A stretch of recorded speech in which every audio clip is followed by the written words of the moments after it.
What's going on, guys? It's Thursday and I'm back to doing another Forza Horizon 5 trial event.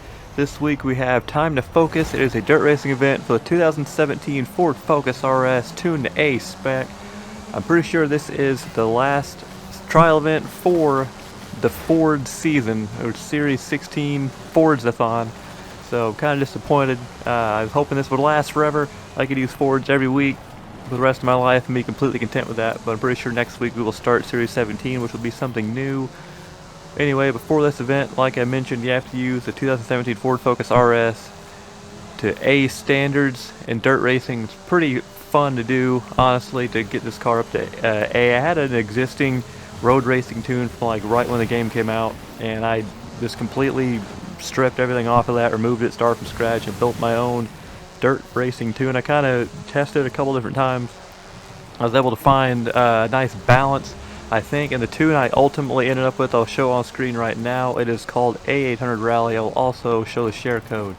Now I did some tinkering with this thing. I tried something I haven't done in this game. I did it in 4 and Horizon 4, but not going to this game, and that is making the spring rate the softest it can possibly be, all the way cranked to the left if you're going the tuning menu, so as soft as it can possibly be. I wasn't really sure how it would perform. I was just wanting to make the car a little better over bumps, which you think damping and kind of a lot do that as well. But turns out actually doing that to the suspension, it made it pretty nice going over bumps and going over all the uneven terrain that you encounter, mainly in the Mangrove Scramble, the first race in this event. So I was very pleased with the way that turned out. I might over time go back and kind of adjust my favorite dirt racing tunes in this game and incorporate that and see if it helps. I know like by default and like a lot of the rallycross style cars or like World Rally Championship style cars in this game, they have like really soft suspension. So it kind of, I just figured, you know what, I might as well try that on like a street car and see if it works, and it does work pretty well. So I recommend giving that a go if you're building your own tune from scratch. It's a good kind of start point, I think, on the suspension for off-road and dirt racing. So yeah, very happy that worked out for me, because the stock suspension is not really great over bumps. Even the stock rally suspension isn't really great over bumps, so this helped a lot. You can kind of attack this a lot of different ways. I definitely recommend going the style or going the way of rally springs, and I definitely recommend off-road tires.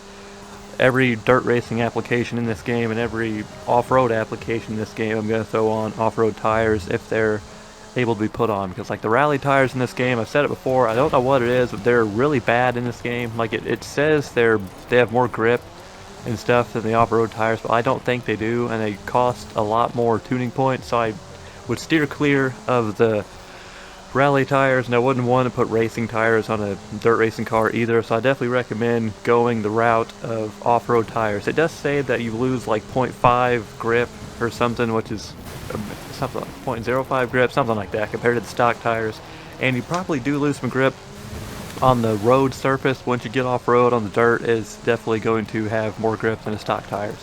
I went with a 9-speed transmission because this game, or the car in this game, since it's been in Forza, it does shift relatively slow. Even if you put like a race clutch on it, it still shifts slow. So I wanted to have one of the gearboxes. I was going to go like 8, 9, or 10, one of those, just to make it shift a little bit faster, and I think it does compared to like having a stock racing transmission on it or something like that, a regular racing transmission.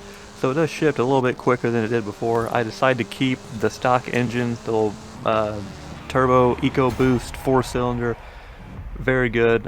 You couldn't swap, put a V8, but I just decided to keep the 4-cylinder. I did not the max weight reduction, but the stage before that.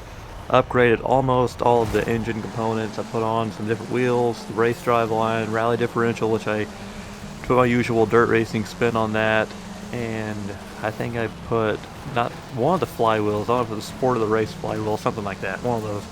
So kind of filled out my tune there. I put aerodynamic pieces on the front and the rear, and tuned those, had the rear all the way to the least amount of downforce, and then I had the front to 300 pounds of downforce.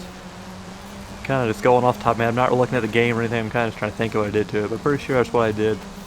It worked out pretty well, the car handled pretty well. It's kind of going to be some rocky footage to watch. The steering angle I used at a 5.5 degree angle, and like that first turn on Mangrove Scramble, usually I let off the gas and kind of like cranked the wheel hard to the left and it'll turn through that first gate, let smack in the wall. I could not do it in this race. I kept messing up. I kept hitting the wall because in practice I'd use a 6.5 steering angle, which is the default for the Rally Springs. So I wanted to try, see what 5.5 felt like. It wasn't that great for that reason. I kind of just a little sluggish on the steering there, so I kind of ended up going back to 6.5 before I published the tune. But hitting the wall 3 times kind of pissed me off a little bit in that. It was just, I still won easily. It was just stuff like that shouldn't happen.